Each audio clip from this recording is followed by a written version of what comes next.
The calabash sat at the crossroads, its contents still steaming in the afternoon heat. Ada's stomach growled as she stared at the perfectly roasted yam, the glistening palm oil, the chunks of goat meat that beckoned to her like a lover's call. She knew what it was. Everyone in the village knew never to touch the sacrifices left for the gods at the T-junction. The red and white chalk markings on the ground screamed warning. The cowrie shells arranged in a circle spoke of serious spiritual business. But Ada was hungry, and when Ada was hungry, nothing else mattered. Not the whispers of the market women, not the warnings of the elders, not even the wrath of the gods themselves.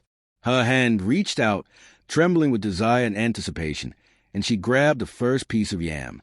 The taste exploded in her mouth, better than anything she had ever eaten. Within minutes, the calabash was empty, and Ada's fate was sealed. My name is Ada, and this is a story of how my insatiable appetite destroyed my life and taught me the cruelest lesson a woman can learn. I grew up in Umui's village, a small community where everyone knew everyone's business, and my business was always the same: food. From the time I could walk, I was known as a girl who could never say no to a meal. My mother would cook jollof rice for a family gathering, and I would eat until my stomach protruded like a pregnant woman's belly. My father would slaughter a chicken for a special occasion, and I would devour 3/4 of it before anyone else got a second helping. The other children mocked me, calling me Ada Oku, Ada the Glutton, but I didn't care. Food was my comfort, my joy, my only true love. What I didn't know was that this love would become my curse, and that one moment of weakness would echo through my life like thunder through an empty valley. The day I ate the sacrifice started like any other Saturday in Umui's. I had woken up early to help my mother at her food stall in the village market. By noon, I had already consumed 2 wraps of akara, a plate of yam porridge, and countless tastes of everything my mother was selling. The market women shook their heads as they watched me, their expressions a mixture of amusement and disgust. "This girl will eat herself to death," Mama Chidi whispered loudly enough for everyone to hear. "No man will marry a woman who eats like a goat," Mama Ngozi added, her gold tooth flashing in the sunlight. I pretended not to hear them, but their words stung like pepper in an open wound. I was 23 years old, and while my age mates were getting married and having children, I remained single. Men would approach me, drawn by my pretty face and curvaceous figure, but they would run away when they saw how I ate, with the desperation of someone who might never see food again. That afternoon, my mother sent me to deliver food to her friend who lived on the other side of the village. The path took me through the T-junction where the shrine to Amadioha, the god of thunder, stood. That's when I saw it, the calabash, sitting innocently at the center of the crossroads, surrounded by ritual markings. I should have walked past. I should have remembered the story of Obioma, the boy who stole from a shrine and went mad within a week. I should have thought about the consequences, about the anger of the gods, about the fact that sacrifices were sacred and untouchable. But all I could think about was the food. The rich aroma of the palm oil filled my nostrils. The perfectly seasoned meat called out to me. My hands moved of their own accord, reaching for the calabash, breaking the spiritual barrier that protected it. As I ate, I felt a strange coldness settle over me, like a shadow passing over the sun. I ignored it. I always ignored the warnings, the signs, the voice inside that told me to stop, and that was my greatest mistake. When I finished eating, I looked around nervously, expecting Amadioha to strike me with lightning right there at the crossroads. But nothing happened. The sun continued to shine. The birds continued to sing. I convinced myself that it was fine, that maybe the sacrifice wasn't that important, that the gods probably didn't even care about one small calabash of food. I picked up the empty calabash, threw it into the nearby bush, and continued on my way to deliver my mother's food. But as I walked, that coldness I had felt earlier grew deeper, settling into my bones like ice water in my veins. I began to shiver despite the heat, and a small voice in the back of my mind whispered that I had done something terrible, something that could never be undone. I pushed the voice away and walked faster, trying to outrun the feeling that my life had just changed forever. Little did I know that the gods never forget, and that every debt must be paid, with interest. If you want to know what happened next and how Ada's gluttony led to her darkest days, make sure you're subscribed to this channel and hit that notification bell, because this story is just beginning, and the consequences are about to get real. Comment below if you've ever done something you regretted, and let's continue this journey together. 5 years passed, and I convinced myself that I had escaped the consequences of my actions.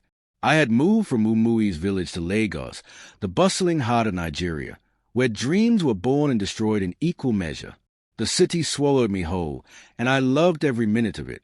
I worked as a caterer, running a small business from a rented apartment in Surulere, and my reputation for delicious food grew quickly. I still ate too much. Some things never change, but in Lagos, nobody cared. Everyone was too busy chasing their own dreams to worry about how much Ada from Umui's could consume in one sitting. I had even met someone, a man named David who worked as an accountant at a bank in Victoria Island. David was kind, patient, and surprisingly, he didn't seem bothered by my appetite. On our first date, when I ordered 3 plates of food at a restaurant, he laughed and said it showed I wasn't one of those fake Lagos girls who pretended not to eat. Within a year, we were married in a beautiful ceremony that my parents traveled from the village to attend. Everything seemed perfect. I had escaped my past, built a new life, and found love. But the gods were patient, and they were watching. The first year of marriage was blissful. David and I lived in a modest 2-bedroom apartment in Ikeja, and every day felt like a blessing.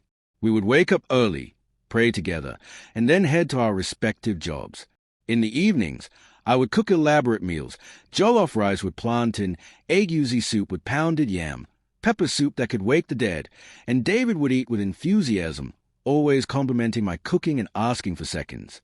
We talked about everything, our dreams, our fears, our plans for the future. We agreed we wanted 3 children, 2 boys and a girl. We even picked out names, Chisholm, Kelechi, and Adiz. We visited fertility specialists who charged ridiculous amounts of money and gave us encouraging smiles but no results. We went to prayer houses where prophets laid hands on my stomach and declared breakthrough. We traveled back to the village to consult traditional healers who gave me bitter concoctions to drink and strange rituals to perform. Nothing worked. Month after month, year after year, my period came with the reliability of the rainy season, washing away hope and replacing it with despair. By the 3rd year of our marriage, the pressure became unbearable. David's mother, Mama Victoria, had moved from a subtle hint to outright accusations. She would call David every week, sometimes every day, asking if there was any news. When the answer was always no, she would launch into lengthy speeches about how she needed grandchildren before she died, how all her friends had grandchildren already, how she was becoming a laughingstock in her church. She suggested David should marry a second wife. She brought young women to our house, introducing them as family friends, but making it clear they were potential replacement wives. David would send them away, reassuring me that he loved me and would never abandon me, but I could see the pain in his eyes. I could hear the doubt creeping into his voice. The worst part was that I couldn't even blame him. In our culture, a woman who couldn't bear children was considered cursed, useless, incomplete. I was all of those things, and I knew it. Then came the breaking point. It happened at David's family gathering, a big Sunday lunch at his eldest brother's house in Lekki. The entire extended family was there, uncles, aunts, cousins, in-laws, everyone. The dining table was groaning under the weight of food. Fried rice, jollof rice, moi moi, salad, chicken, beef, fish, and every other delicacy you could imagine.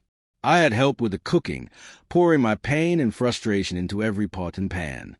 When it was time to eat, I served everyone else first, making sure every plate was full and every guest was satisfied.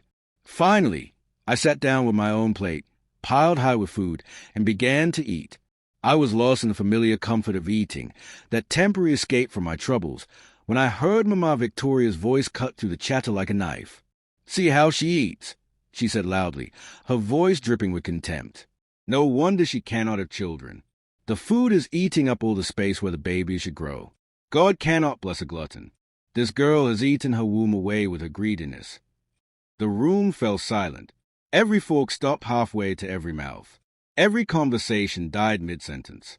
Every eye turned to look at me, and I felt naked under their collective gaze. I looked at my plate, suddenly seeing it through their eyes, the mountain of rice, the multiple pieces of meat, the generous helpings of everything. I looked up at David, silently begging him to defend me, to tell his mother she was wrong, to stand up for his wife. But David was looking down at his own plate, his jaw clenched, saying nothing. The silence stretched on for what felt like hours, but was probably only seconds. Then, one by one, people began to talk again, but the damage was done. I got up from the table, my appetite completely gone, and walked to the bathroom. I locked the door behind me, sat on the floor, and cried for the first time in years. I cried for the children I couldn't have. I cried for the husband whose love was being tested beyond its limits. But most of all, I cried because, deep in my soul, I knew Mama Victoria was right. My gluttony was my curse, and somewhere in the universe, the gods were laughing at me. Want to know what happened when Ada finally discovered the truth about her barrenness? Don't go anywhere, because the next chapter will break your heart. Hit that like button if you're feeling Ada's pain, and drop a comment telling me what you would do in her situation. Part 3 is coming up next, so keep watching. The revelation came on a Tuesday morning, 3 months after the humiliation at David's family gathering. I had taken the day off from work and was sitting in our living room, mindlessly scrolling through my phone, when I received a voice note from my younger sister, Chidinma. She still lived in Umui's village and usually sent me updates about family events and village gossip. But this voice note was different. Her voice was shaky, frightened, and urgent. "Ada, you need to call me immediately," she said. "Something has happened. Mama Okafor, the priestess, came to see Mama yesterday. She was asking about you. She said there is something you did years ago, something involving the gods. Ada, what did you do? Mama is very worried. Please call me back." My hands began to tremble. The phone slipped from my grasp and clattered onto the floor. Suddenly, I was back at that T-junction, 5 years ago, staring at the calabash with the sacrifice. The memory I had buried deep in my mind came rushing back with vivid clarity. The coldness I had felt, the warning I had ignored, the terrible certainty that I had done something irreversible. I called Chidinma back with shaking fingers. She answered on the first ring. "Ada, what is going on?" she asked, her voice high with anxiety. Mama Okafor said that 5 years ago, someone ate the sacrifice meant for a Medioher at the T-junction. The person who commissioned that sacrifice had been looking for who did it because his prayers were not answered. He consulted a powerful spiritualist from Owari who revealed that someone ate the sacrifice, and that person would never bear children until the matter was resolved. Ada, the spiritualist described you. He described your eating habits, your height, even the scar on your left arm. They know it was you. My vision blurred. The room began to spin. I felt like I was falling into a deep, dark pit with no bottom. Everything suddenly made sense. The years of trying and failing to conceive, the monthly disappointments, the doctors who found nothing wrong, the prayers that went unanswered. It wasn't bad luck or medical issues or God's timing. It was consequences. It was a God's demanding payment for my disrespect, for my gluttony, for my moment of weakness at that crossroads 5 years ago. What do I do? I whispered into the phone, my voice barely audible. How do I fix this? Chidinma was crying now. I could hear the tears in her voice. Mama Okafor says you have to come back to the village. You have to make a bigger sacrifice to appease a Medioher. You have to confess publicly to what you did and ask for forgiveness. She says the man whose sacrifice you ate has to forgive you too. If he refuses, there is nothing that can be done. Ada, you have to come home. I hung up the phone and sat in silence for a long time, processing everything I had just learned. A terrible thought occurred to me. I had to tell David. I had to tell my husband that the reason we couldn't have children, the reason his mother hated me, the reason his family mocked us, wasn't because of any medical condition or divine timing. It was because of my greed, my inability to control myself, my decision to eat food that wasn't meant for me. How could I tell him that? How could I look him in the eye and admit that I had destroyed our future for a calabash of food? But I had no choice. When David came home from work that evening, I was sitting in the same spot I had been in all day, my eyes red from crying, my body numb from shock. He took one look at me and rushed over, his face filled with concern. "Ada, what's wrong? Are you sick? Should I take you to the hospital?" I shook my head and patted the space next to me on the couch. He sat down, and I told him everything. I told him about that day at the T-junction. I told him about the sacrifice, about the warning signs I had ignored, about how I had convinced myself it didn't matter. I told him about Chidimma's call, about Mama Okafor's revelation, about the fact that our childlessness was directly linked to my actions 5 years ago. As I spoke, I watched his face change. The concern turned to confusion, then to disbelief, then to something that looked like disgust. When I finished talking, silence filled the room like smoke, choking us both. David stood up and walked to the window, his back to me. When he finally spoke, his voice was cold, distant, nothing like the warm tone I was used to. "Let me understand this correctly," he said slowly. "You ate a sacrifice to the gods. You knew it was wrong, but you did it anyway because you were hungry. And now, because of your greed, we cannot have children. Is that what you're telling me?" I nodded, even though he couldn't see me. "Yes," I whispered, "but I can fix it. Mama Okafor says if I go back to the village and make a sacrifice and ask for forgiveness, it can be reversed. We can still have children, David. We can still have our family." He turned around, and the look on his face made my blood run cold. I had never seen him look at me like that before, with contempt, with disappointment, with something that looked dangerously close to hatred. "Do you know what the worst part of this is?" he asked, his voice rising. "It's not that you ate the sacrifice. People make mistakes. I could forgive a mistake. The worst part is that you let me suffer. You let my mother insult you, insult me, bring women to our house, and all this time you knew why we couldn't have children. You watched me spend money on fertility treatments, watched me pray until my knees were sore, watched me defend you to my family, and you said nothing. For 3 years, Ada, 3 years of lies." Before I could respond, before I could beg or explain or apologize, he grabbed his car keys from the table and headed for the door. "Where are you going?" I asked, my voice breaking. He stopped with his hand on the doorknob but didn't turn around. "I don't know," he said, "but I can't be here right now. I can't even look at you." The door slammed behind him, and I was alone. Think Ada's story can get any worse? Wait until you see what happens when she returns to the village. Make sure you're still with me by dropping a comment below about whether David should forgive her or not. Don't forget to like this video and share it with someone who needs to hear the story. Chapter 4 is next, and trust me, you don't want to miss what happens. The journey back to Umui's village felt like traveling to my own execution. David had not come home that night after our confrontation, or the next night, or the night after that. He sent me a text message saying he needed time to think, and was staying with his brother. That was 4 days ago, and I hadn't heard from him since. I tried calling, but he didn't answer. I tried texting, but he didn't respond. The silence was worse than anger, worse than shouting, worse than anything I could have imagined. So I packed a small bag and boarded a bus from Lagos to Umui's, making the 5-hour journey with a heart full of dread and a mind racing with fear. What if the man whose sacrifice I ate refused to forgive me? What if the sacrifice required was too expensive or too complicated? What if I had destroyed my life permanently for one moment of weakness?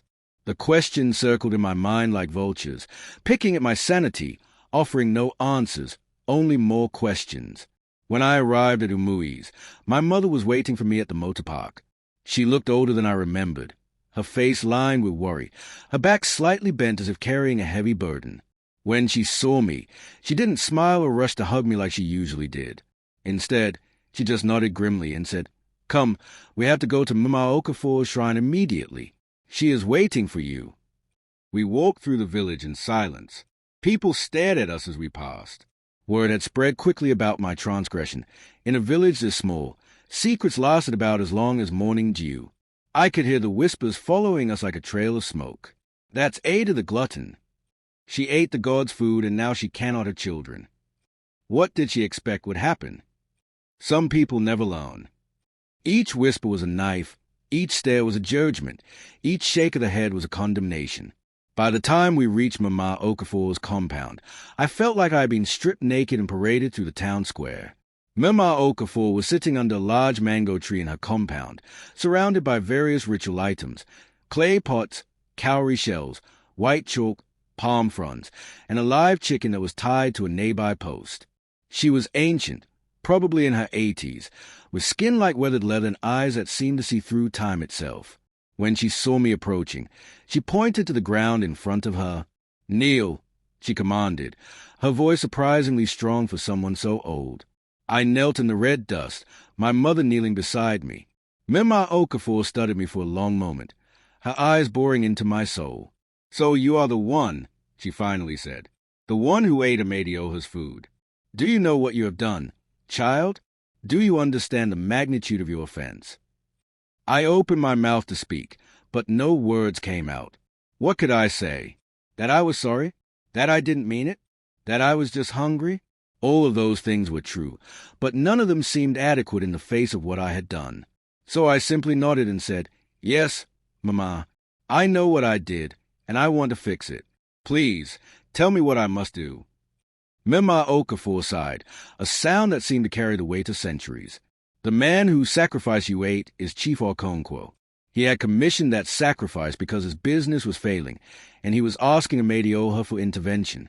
When you ate the sacrifice, you absorbed the blessing that was meant for him. His business continued to fail, and he lost almost everything. He has been searching for the person who ate his sacrifice for years. When he found out it was you, he was very angry." My heart sank. Chief Okonkwo was one of the wealthiest men in Umuis before he fell on hard times. He was also known for being proud and unforgiving. If he refused to forgive me, I was doomed. Mama Okafor continued, "To resolve this matter, you must do 3 things. First, you must make a public confession during the next village meeting. You must stand before the entire community and admit what you did. Second, you must make a sacrifice to Amadioha, a big sacrifice. 1 goat, 1 hen, 3 tubers of yam, palm wine, and 20,000 naira.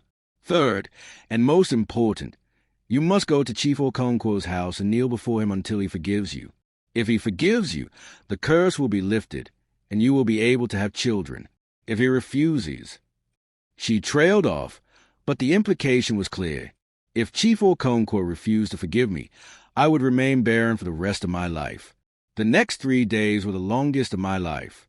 I gathered the items required for the sacrifice, selling some of my jewelry and borrowing money from my mother to make up the 20,000 naira.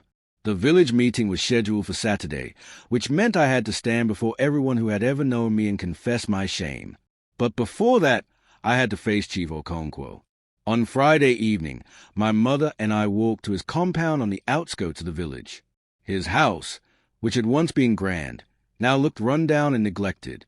The paint was peeling, the gates were rusted, and the compound was overgrown with weeds. We found Chief Okonkwo sitting on his veranda, a shadow of the man he used to be. He was thin, almost skeletal, with hollow eyes and a bitter expression. When he saw us approaching, he stood up, his face hardening with anger. "So, you have come," he said, his voice cold as ice. "The glutton who ate my future has finally come to face me." I knelt before him, my forehead touching the dusty ground, and began to beg, "Chief Okonkwo, I am sorry. I am deeply, deeply sorry for what I did. I was foolish and greedy. I did not think about the consequences. Please, I beg you, find it in your heart to forgive me. I have lost everything. My marriage is falling apart. I cannot have children. I am paying for my mistake every single day. Please, have mercy on me." The silence that followed felt like death itself. Will Chief Okonkwo forgive Ada, or will her past destroy her completely? You have to see what happens in the final chapter. Hit that subscribe button right now so you don't miss the conclusion of Ada's story. Comment below whether you think she deserves forgiveness, and let me know what you're feeling. The final chapter is coming up, and it's going to leave you speechless. Chief Okonkwo looked down at me with eyes that held years of pain, loss, and resentment. I remained kneeling in the dust, my heart pounding so hard I thought it might burst through my chest. My mother stood beside me, her hands clasped together in silent prayer. The evening sun cast long shadows across the compound, and somewhere in the distance, a dog barked. Finally, after what felt like an eternity, Chief Okonkwo spoke. "Do you know what happened to me after you ate that sacrifice?" he asked, his voice trembling with suppressed emotion. "I lost my import business. My biggest contract fell through the very next day. Within 6 months, I had lost everything I had spent 20 years building. My children had to drop out of university. My wife became sick from worry and stress. We went from living in comfort to barely surviving, all because of you and your greed. Each word was a lash, each sentence a punishment. I deserved every bit of it. I wanted to defend myself, to explain, to make him understand, but I knew there was nothing I could say that would make any difference. So I stayed silent, accepting his anger, letting it wash over me like rain. But then something unexpected happened. Chief Okonkwo's face softened slightly, and he sat back down on his chair with a heavy sigh. However, he continued, I am also to blame. I was arrogant. I thought money and success were the most important things in life. I neglected my family, neglected my health, neglected my spirit. When everything fell apart, I had time to think, time to reevaluate what really mattered. My children returned from the city to help me. My wife and I grew closer. We learned to live with less and appreciate more. In a strange way, losing everything saved my soul. He paused, looking at me with an expression that was no longer entirely hostile. But that does not excuse what you did. You took something that was not yours. You disrespected the gods. You acted out of pure selfishness. For that, you deserve to suffer. My heart sank. He was going to refuse to forgive me. My life was over. But then he surprised me again.